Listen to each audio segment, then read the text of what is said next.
오늘 본문은 사무엘하 12장 13절에서 14절 말씀입니다. 잠깐 이 본문을 요약을 해보면 오늘 본문에서는 다윗이 왕으로서 전쟁에 나간 우리아의 아내 밧세바를 불러 동침하게 되며 밧세바는 임신을 하고 그 사실을 다윗 왕에게 알리자 다윗 왕은 우리아를 전쟁에서 죽게 만든 후 그 일이 이스는 선지자 나단이 다윗 왕을 찾아와 책망을 하며 다윗 왕은 그 즉시 뉘우치고 있는 내용을 말하고 있습니다. 자, 13절 먼저 보도록 하겠습니다. 13절을 보시면 제가 아까도 말씀드렸지만 오늘은 우리 PPT를 담당하고 있는 중기 청년이 출근을 했어요. 그래서 지금 저희 사모님께서 대신하고 지금 보이시죠? 원래 중기 청년이 했으면 13절이 딱 나와야 되는데 지금 아직도 안 나오고 있는 거 보면 지금 많이 당황하고 있다는 것이죠. 이렇게 해서 우리 사모님도 PPT를 알고 중기 청년이 귀하다는 것을 알게 됩니다. 우리 손 사모님 틀려도 됩니다. 당황하지 않고 천천히 하시면 됩니다. 우리 오늘 PPT를 맡아준 손 사모님께 잠깐 박수 한번 보내드리도록 하겠습니다. 네, 감사합니다. 자, 이 일로 말미암아 여호와의 원수가 크게 비방할 거리를 얻게 하였으니 당신이 낳은 아이가 반드시 죽으리라 라고 말씀하고 있습니다. 제가 13장 14절을 말씀했는데 다윗이 12절 말씀, 아까 오늘 본문 12절, 네, 다윗이 나단에게 이르되 내가 여호와께 죄를 범하였노라 하며 나단이 다윗에게 말하되 여호와께서도 당신의 죄를 사하셨나니 당신이 죽지 아니하려니와 라고 말씀하고 있습니다. 13절을 보시면 다윗이 나단에게 이르되 내가 여호와께 죄를 범하였노라고 말씀하고 있는 모습을 볼 수 있습니다. 이 당시에 왕으로서 다윗은 누군가가 자신에게 말하면은 그 사람을 죽일 수도 있고 그 사람의 말을 안 들을 수 있는 큰 권력을 가지고 있습니다. 또한 우리나라 옛 왕들만 보더라도 후궁이 한 명인 왕인 제가 왕을 본 적이 없습니다. 다윗도 마찬가지예요. 후궁이 한 명이 아니었습니다. 이 당시나 어느 나라나 왕은 후궁이 한 명의 왕이 없었다는 것입니다. 왜? 자신이 마음에 들거나 자신이 예뻐하는 그런 사람들을 보면 후궁으로 첩으로 받아들였습니다. 이때도 마찬가지였다는 것입니다. 다윗은 왕이었습니다. 왕이기 때문에 어떠한 권력도 가질 수 있었다는 것입니다. 그런 다윗 왕이 우리아의 아내 밧세바를 불러 동침한 것도 모자라서 임신 소식을 듣자 그 남편인 우리아를 전쟁터에 내보내서 죽이게 합니다. 그런 행동을 했을 때 다윗 왕은 자신이 잘못했음을 모르고 있을 수 있었다는 것입니다. 왜? 왕이기 때문에 내가 이렇게 해도 된다라는 생각을 가지고 있었을지도 모릅니다. 왜? 내가 왕이기 때문에 그 누가 나한테 뭐라고 하지도 않고 그 누가 그것이 잘못됐다고 말을 하지 않았기 때문입니다. 우리가 이것이 잘못된 행동이라고 말을 하기 전까지 내가 이것이 잘못되었나라고 모를 때가 있다는 말씀입니다. 그렇게 다윗 스스로가 그 행동이 잘못된 행동이라고 생각을 못할 수 있는 상황에 하나님은 그런 다윗에게 나단을 통해 말씀을 하고 계십니다. 사무엘하 12장 1절을 보도록 하겠습니다. 여호와께서 나단을 다윗에게 보내시니 그가 다윗에게 가서 그에게 이르되 한 성읍에 두 사람이 있는데 한 사람은 부하고 한 사람은 가난하니. 여기서 보시면 여호와께서 나단을 다윗에게 보내는 장면을 볼 수 있습니다. 하나님이 다윗에게 직접 말씀하신 것이 아니라 선지자 나단을 통해서 하나님께서 다윗 왕에게 말을 하라고 보내신 것입니다. 그러기에 선지자 나단은 다윗 왕 앞에서 그가 이런 말을 보기를 줍니다. 나단은 다윗 왕한테 부한 사람이 있고 가난한 사람이 있습니다. 부한 사람은 자기가 양과 소가 너무나 많이 가지고 있는데 어느 날 그 부한 사람에게 손님이 찾아옵니다. 하지만 가난한 사람은 그 양이 한 마리밖에 없었어요. 그 양을 애지중지 자신의 딸처럼 키웠다라고 나와 있습니다. 그런데 그 부한 사람이 가난한 사람의 양을 뺏고 그 부한 사람에게 온 손님을 대접을 합니다. 그 말을 듣자 다윗 왕이 너무나 화가 나서 다윗 왕께서 직접 자신의 입으로 그 자를 내가 꼭 죽이리라 라고 말을 하고 있습니다. 그러자 나단이 오늘 말씀을 한 것처럼 바로 당신이 그렇게 했습니다 라고 말을 합니다. 그 말을 듣고 다윗은 뭐라고 했냐요? 바로 그가 이르되 다시 오늘 본문이요. 네, 다윗이 나단에게 이르되 내가 여호와께 죄를 범하였노라 라고 직접적으로 고백을 하고 있다는 것입니다. 다윗은 이 말을 듣고 어떠한 변명도 자기 방어도 하지 않고 그 즉시 나단에게 내가 바로 하나님께 죄를 범하였노라고 말씀하고 있다는 것이죠. 이것이 아주 중요하다는 것입니다. 다른 사람들은 앞서서 볼 때 나단에게도 선지자가 있었습니다. 다윗이 왕이 되기 전에 사울 왕이 있었습니다. 사울 왕도 하나님께서 처음에 점 찍어서 사울 왕이 됐습니다. 사울 왕 앞에는 누가 있었을까요? 선지자 사무엘이 있었다는 것입니다. 선지자 사무엘이 사울 왕에게 가서 사울 왕에게 너가 이러한 잘못을 했다 말씀을 하자 사울 왕은 방금 다윗의 말대로 죄를 범하였노라 고백하는 것이 아니라 변명과 핑계와 자기 방어를 하면서 급급했다는 것이죠. 잘못을 인정하지 않고 뉘우치지 않고 자기 변명을 하기에 급급했다는 것이죠. 사무엘상 15장 10절에서 11절 말씀을 보도록 하겠습니다. 여호와의 말씀이 사무엘에게 임하니라 이르시되, 여기서도 똑같이 사무엘에게 임합니다. 왕에게 바로 직접적으로 임한 게 아니라 선지자에게 임하고 있음을 볼 수 있습니다. 11절이요. 내가 사울을 왕으로 세운 것을 후회하노니 그가 돌이켜서 나를 따르지 아니하며 내 명령을 행하지 아니하였습니다 하신지라. 사무엘이 근심하여 온 밤을 여호와께 부르짖느니라.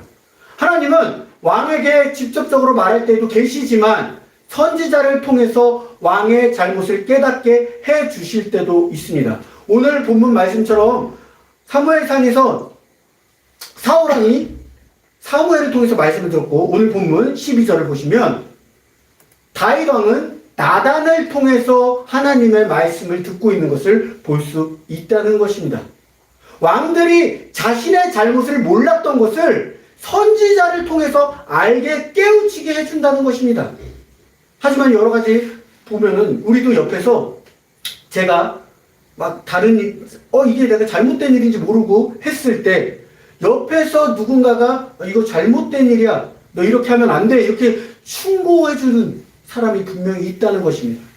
하지만 그 충고를 한 번에 듣고 한 번에 변화가 되느냐? 아니면 아니야, 이게 맞아, 이렇게 변명을 하고 핑계를 대고 자기 방어를 하면서, 특히 우리가 누군가에게 뭔가를 했을 때 가장 많이 사용하는 게 너나 잘하세요라는 말입니다. 너부터 잘해, 너부터 잘하고 나한테 그런 말해, 이렇게 자기 방어를 하고 있다는 것입니다. 근데 다윗은 나단이 한 말을 듣고 바로 여호와께 죄를 범하였노라 하면서 어떠한 변명, 핑계, 자기 방어를 하지 않고 바로 죄를 뉘우치는 장면을 볼 수 있습니다. 그리고 나서 13절을 보시면 이 일로 말미암아 여호와의 원수가 크게 비방할 거리를 얻게 하였으니 당신이 낳은 아이가 반드시 죽으리라 라고 말씀하고 있습니다. 이것 또한 이 말씀을 들었을 때 다윗은 변명하지 않았습니다. 부인하지 않았습니다. 받아들였습니다. 그리고 하나님께 찾아가 이 아이를 위해서 기도를 계속합니다. 아이가 죽을 때까지 기도를 하고 있습니다. 그때 살려주십시오 이런 말 단 한마디도 안 합니다. 자신의 잘못을 받아들이고 하나님께서 이렇게 하셨다라고 말씀을 했기 때문에 그것을 받아들이고 나아가고 있다는 것입니다. 이 일로 인해 당신이 낳은 아이가 반드시 죽으리다 하고 말씀을 했을 때 다윗이 가지고 있는 잘못을 이 아이가 가지고 죽는 대속의 진리를 보여주고 있다는 것입니다. 이 대속의 진리가 그리스도가 우리가 이 땅에 오셨을 때 우리의 죄를 대신 지고 반드시 십자가에서 죽으리라 했던 것처럼 똑같은 상황을 보여주고 있다는 것입니다. 다윗처럼 죄를 지었을 때 하나님께 뉘우치고 우리의 죄를 그리스도가 대신 지고 돌아가심으로써 우리의 죄가 어떻게 됐죠? 사하여졌다는 것입니다. 다윗이 지금 잘못을 했지만 아이가 반드시 다윗의 죄를 가지고 죽으면서 다윗의 죄가 사하여진 것처럼 예수 그리스도가 우리를 위하여 우리의 죄를 대신 가지고 십자가에서 돌아가셨다는 것입니다. 그래서 예수 그리스도를 믿으면 우리가 가지고 있는 죄가 사하여진다는 것입니다. 우리의 죄를 사할 수 있는 것은 바로 예수 그리스도의 보혈이라는 것입니다. 예수 그리스도의 보혈로 우리가 제사함을 받고 하나님과 바로 이렇게 기도를 할 수 있다는 것입니다. 에베소서 1장 7절, 5장 2절 말씀을 한번 보도록 하겠습니다. 우리는 그리스도 안에서 그의 은혜의 풍성함을 따라 그의 피로 말미암아 속량 곧 제사함을 받았느니라 라고 말씀하고 있습니다. 5장 2절이요. 그리스도께서 너희를 사랑하신 것 같이 너희도 사랑 가운데 행하라. 그는 우리를 위하여 자신을 버리사 향기로운 제물과 희생 제물로 하나님께 드리셨느니라. 예수님께서 우리를 그냥 우리의 죄를 위해서 돌아가신 게 아니라 우리를 뭐 한다고요? 사랑하신 것 같이. 우리를 사랑해서 하나님께서 우리를 사랑해서 예수님을 이 땅에 보내주셨고 예수님은 그런 우리를 사랑해서 우리의 죄를 대신하여 십자가에 못 박혀 돌아가셨다는 것입니다. 로마서 5장 8절 한 절 더 보도록 하겠습니다. 우리가 아직 죄인 되었을 때에 그리스도께서 우리를 위하여 죽으심으로 하나님께서 우리에 대한 자기의 사랑을 확증하셨느니라 라고 말씀하고 있습니다. 우리가 죄인일 때 우리의 죄를 가지고 그리스도께서 대신 죽었다라고 말씀하고 있다는 것입니다. 우리의 죄를 속죄해 줄 수 있는 것은 예수 그리스도의 보혈밖에 없다는 것입니다. 그러기 위해서 우리가 예수 그리스도를 믿고 뉘우침을 하면 주님께서 우리에게 죄 씻음을 통하여 우리에게 성령님을 보내주고 계신다는 것입니다. 오늘 본문처럼 하나님은 다윗을 사랑하셔서 다윗의 잘못을 나단 선지자를 통해서 깨닫게 하시고 알게 하셨습니다. 그 말을 듣고 다윗은 아무런 변명도 핑계도 자기 방어도 하지 않은 채 바로 그 자리에서 내가 하나님께 죄를 지었구나 라고 뉘우치고 있다는 것입니다. 오늘 제목을 다시 떼어주세요. 저는 오늘 본문을 준비하면서 은혜 받은 내용은 바로 오늘 제목처럼 뉘우침입니다. 우리가 살아가면서 가장 힘들어하는 부분 중에 하나가 뉘우침이 있습니다. 내가 잘못을 지적당했을 때 바로 뉘우치는 것이 힘이 듭니다. 잠시만요. 마이크 좀 꺼보시겠어요? 네. 잘못을 지적당했을 때 바로 뉘우치는 것이 가장 많이 힘듭니다. 아까도 말씀드렸듯이 내가 잘못을 하잖아요. 그러면 내 스스로는 내가 왜 이랬을까? 자책을 하게 돼 있습니다. 내가 왜 이랬지? 다음에는 그러지 말아야지. 근데 똑같은 잘못을 했을 때 누군가가 나에게 옆에서 너 이렇게 하면 안 돼! 이렇게 말하면 괜시리 기분이 나쁘고 괜시리 그에게 진 것 같은 느낌이 들고 변명을 하고 핑계를 대고 자기 방어를 하고 오히려 더 공격적으로 내가 말을 하게 된다는 것입니다. 아까 말씀드렸듯이 너나 잘하세요. 너부터 그렇게 하고 나한테 말해. 하지만 그 사람은 그 당사자에게 더 잘된 모습을 보여주기 위해서 충고를 한다는 것이죠. 특히 어려운 경우가 뭐냐면은 나이를 먹어갈수록 내 잘못을 뉘우치는 게 어렵다는 거예요. 내가 하는 게 맞고 내가 하는 게 그르다는 거예요. 그래서 나이가 어린 사람이 나이가 많은 사람에게 잘못됐어요. 뭐라고 하면은 전혀 고칠 마음이 없고 우리가 뭐라 하죠? 어린 놈의 자식이 네가 뭘 알아. 이렇게 대응을 한다는 것입니다. 뉘우친다는 게 너무나 어렵다는 것입니다. 나이 많은 사람뿐만이 아닙니다. 높은 지위나 아까 다윗 왕처럼 권력을 가지고 있는 사람도 잘못을 지적당했을 때 바로 뉘우치기란 어렵다는 것입니다. 특히 우리 교회의 목사님들, 지금은 저는 뭐 작은 교회지만 큰 교회의 목사님들이나 아니면 한 뭐 몇백 명, 몇천 명 되는 목사님들은 권위가 되게 높습니다. 그리고 권력도 있으십니다. 그런 목사님들은 뉘우침은 이렇게 잘못을 이런 부분이 잘못되지 않았나요? 이런 부분을 따르게 했으면 좋겠습니다. 이런 말을 하는 순간 정말로 마음이 섬김의 마음이 있고 예수 그리스도의 마음이 있다면 그들의 마음을 받아들이고 잘못을 뉘우치고 수정해 나가겠지만 대부분의 권력이 있고 권위가 있는 목사님들은 그렇게 말한 사람들과 연을 맺지 않는다는 것이죠. 제가 본 목사님만 해도 그렇습니다. 그런 목사님들이 있으면 교회가 정말로 하나님을 위해서 돌아가는 교회인지 아니면 목사님을 위해서 돌아가는 교회인지 헷갈린다는 말씀입니다. 늘 우리가 말하는 게 뭡니까? 섬기는 자가 되어야 된다. 낮은 자가 되어야 한다. 말씀을 하면서 성도들 앞에서는 낮은 자, 섬기는 자의 모습을 보여줄지 모르지만 사역자들 앞에서는 그렇지 않은 모습들을 보여주고 있다는 것입니다. 그렇기 때문에 우리 목회자들은 점점 성도님들이 많아질수록 성도님들 뿐만 아니라 같이 사역을 하는 사역자들에게도 낮은 자의 모습을 보여주고 섬기는 자의 모습을 보여줘야 된다는 것입니다. 예수님이 이 땅에 오셔서 권력으로 사람을 누른 적이 있습니까? 아니라는 거예요. 본인 스스로가 더 낮아지고 섬김의 자세를 보이셨다는 것입니다. 하지만 우리가 권력을 얻고 어느 정도의 권위가 있으면 그런 섬김이 점점 없어지고 있다는 것입니다. 그러면서 자기가 왕 노릇을 하고 교회에서 내가 왕이다라면서 어느 순간 다른 사람들의 말을 들으려고 하지 않는다는 것입니다. 그러면서 뉘우침이 사라지는 목회자들도 있다는 것입니다. 우리는 그렇게 해서는 안 된다는 것입니다. 왜?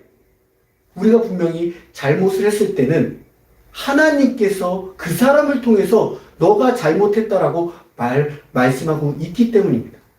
그렇기 때문에 길을 열어서 나의 고민과 나의 아집과 나의 자존심 때문에 그 사람의 말을 안 들으려고 하는 것이 아니라 계속해서 들어야 한다는 것입니다. 목사만 그런 줄 아십니까? 교회 성도님들, 장로, 권사, 집사님들도 또한 마찬가지입니다.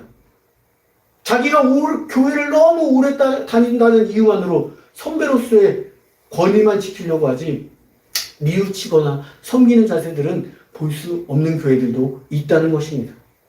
그것을 담임 목회자가 양육하면서 잘 가르쳐야 되는데 나이 어린 목회자가 장로인 나를 가르쳐 이러면서 뉘우치는 것이 아니라 오히려 반박을 하고 교회의 싸움을 불러일으키고 있다는 것입니다.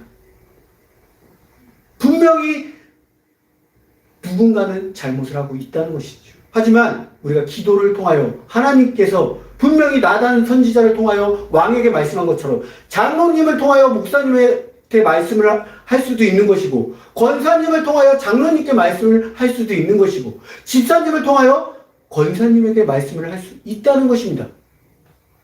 그런데 우리는 그 뉘우침을 받아들이지 못하고 어디 집사가 어디 권사가 어디 장로가 이렇게 자신만의 거만함과 교만함과 오만함을 가지고 뉘우칠 생각이 없다는 것입니다. 하지만 오늘 본문은 그렇지 않았습니다.